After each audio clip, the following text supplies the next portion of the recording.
Hi guys, this is Nature Matter 108, and the topic for this is heat diffusion and heat of vaporization.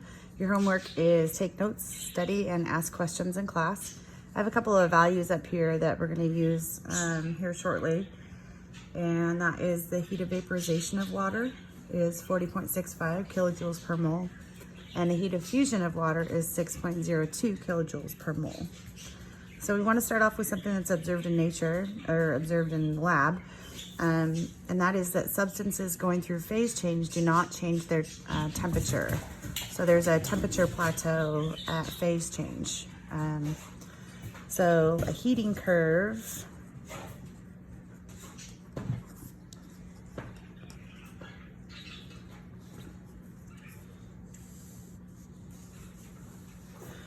might look like this, where you have time or heat added, and then temperature in degrees Celsius. And if you're heating something, what happens is you see a temperature change, temperature increase while it's a solid, and then you see a plateau in the temperature. Oh my gosh, hey, stop it. The dogs are like Cujo.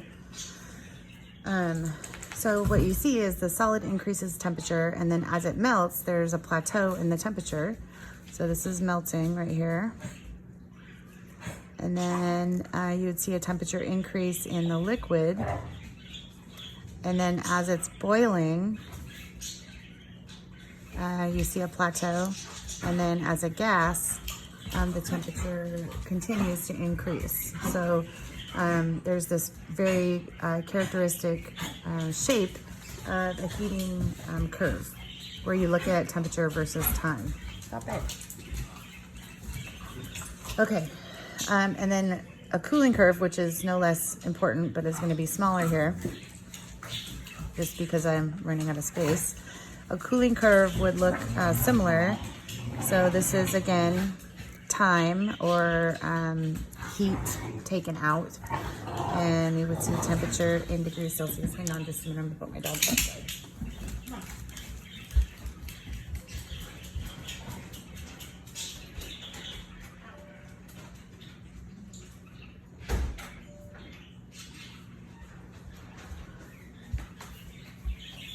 Thanks, sorry about that.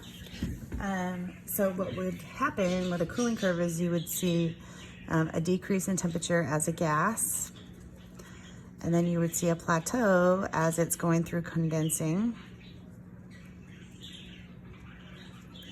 and then you would see another decrease in the liquid's temperature, and then you would see a plateau as it's going through freezing, and then you would see a decrease in the temperature of a solid. So exactly the same as a heating curve, just flipped over. So this is time and heat released from the substance. Okay, so often we're asked to calculate the heat needed to make changes in temperature, and this melting and or freezing going on is governed by the heat of fusion, and the boiling is represented by the heat of vaporization. So what happens is, as the solid increases its temperature, once it reaches its melting temperature, we have this large amount of energy that goes into breaking the intermolecular forces and allowing the substance to become a liquid. And then as it's continuing to heat, the liquid, once it reaches its boiling temperature, is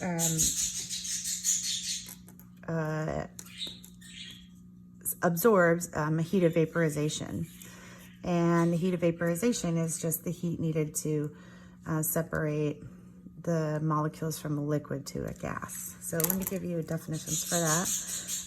That heat of fusion is the energy needed to melt 1 mole of a substance.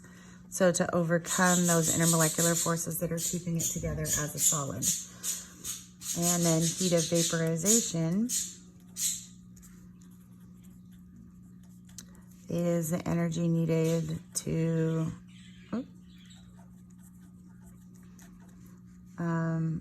boil or vaporize 1 mole of a substance.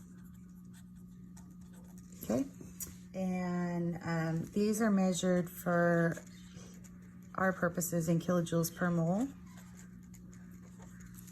And when you're trying to figure out the amount of energy needed to go through phase change or to increase the temperature of anything, we use a very specific set of equations.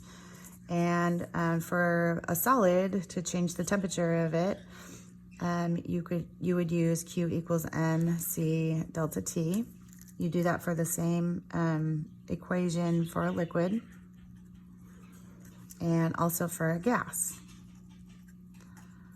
And each of them would have their own specific heat, and then you would have changes in temperature. Heats of fusion and heats of vaporization.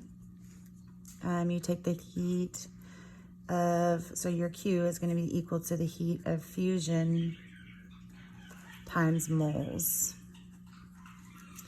And then again up here, Q is going to be equal to heat of vaporization times moles.